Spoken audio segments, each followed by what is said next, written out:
noite.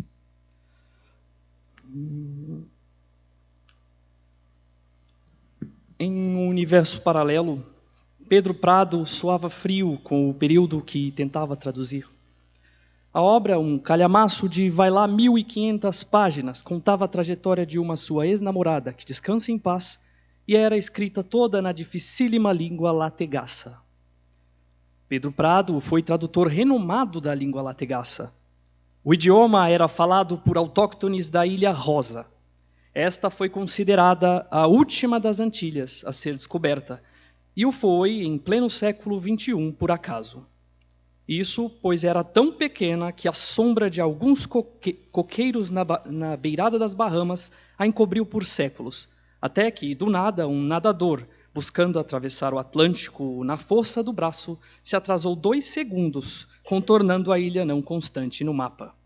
E Pedro foi o primeiro acadêmico a aprender a língua dos nativos da ilha. Mas já havia perdido a mão na sua trajetória de vida.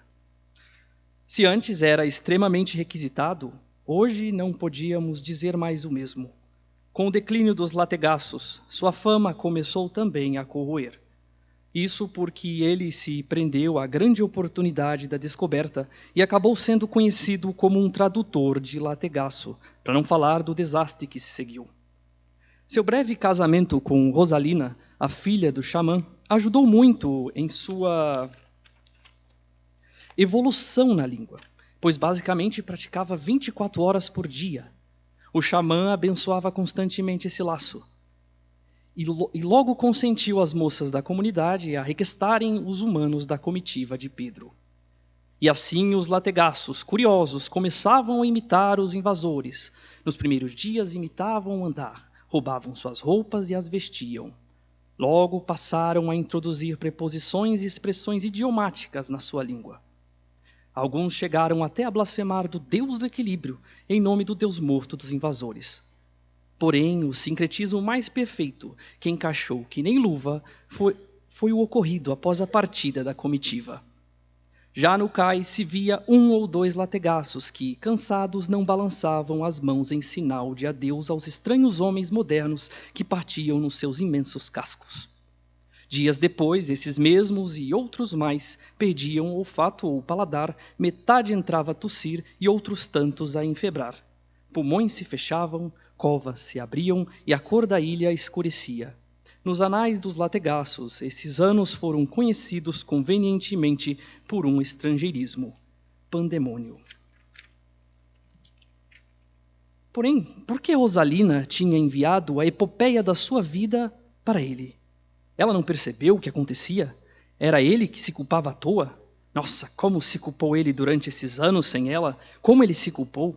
Tentou travar contato com Rosalina inúmeras vezes, mas o perene silêncio dela ecoava na mente dele como acusações que ela nunca fizera presencialmente. Sua estrutura dócil nunca permitiria uma palavra em desacordo com sua trama. Ela engoliria sapos, não? Porém, vai ver, Pedro era muito rigoroso consigo mesmo. Ele salvou aquela menina, tirou ela dos quintos do esquecimento e trouxe à tona do mundo. É provável que ela, na verdade, fosse agradecida ao seu Salvador. Por isso a epopeia. Ele já não era mais o único tradutor da língua lategaça, porém a última lategaça enviou sua última narrativa a ele. Era uma dádiva, um agradecimento, uma retribuição por tê-la tirado do anonimato e a colocado nos anais da história. Ela seria conhecida para sempre e agora queria iluminar a um ex-amante o caminho escurecido da fama. Sim, a tradução dessa epopeia lhe resgataria a fama, sem dúvida. Era uma tradução religiosa. Pedro, por vezes, deixava de analisar um período capturado que era pelas asas da fantasia e se via no céu conversando com Martinho Lutero sobre as complicações de se traduzir a Bíblia. E que texto bonito, Rosa, que texto agradável. Tinha o talento de um apóstolo, a eloquência de um Cícero. Quão abençoada era aquela missão, acompanhar antes do mundo inteiro a trajetória completa daquela alma doce e previsível. Porém, entrou no último canto. O vento soprava ferro chuvoso. Nada fazia sentido. Galgava estrofe por estrofe, 3 vezes abacaxi sem caroço. traduzia dísticos desconexos, ovo de pera sem mão de moça, que dizia porque dizia um não. Chaves que não revelavam mistérios. Abacate, eis o segredo escondido. E embasbacou de agonia quando a última estrofe iniciou-se, sem mais nem que, com um até porque, porém, foi todavia que me entretanto. Dava desgosto ler. Como uma autora conhecida pela extrema clareza de suas frases, caía tanto na vulgaridade da arte pós-moderna. Foi então que atravancou no último verso. Não fazia sentido. Os verbos eram prosaicos demais para se fechar uma obra.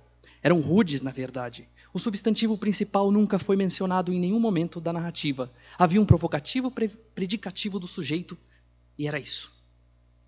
Ele não podia traduzir aquilo. Não só não era estético, como também não era ético.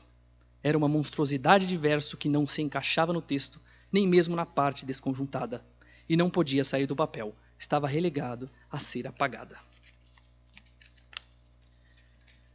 Era uma ofensa a Maomé.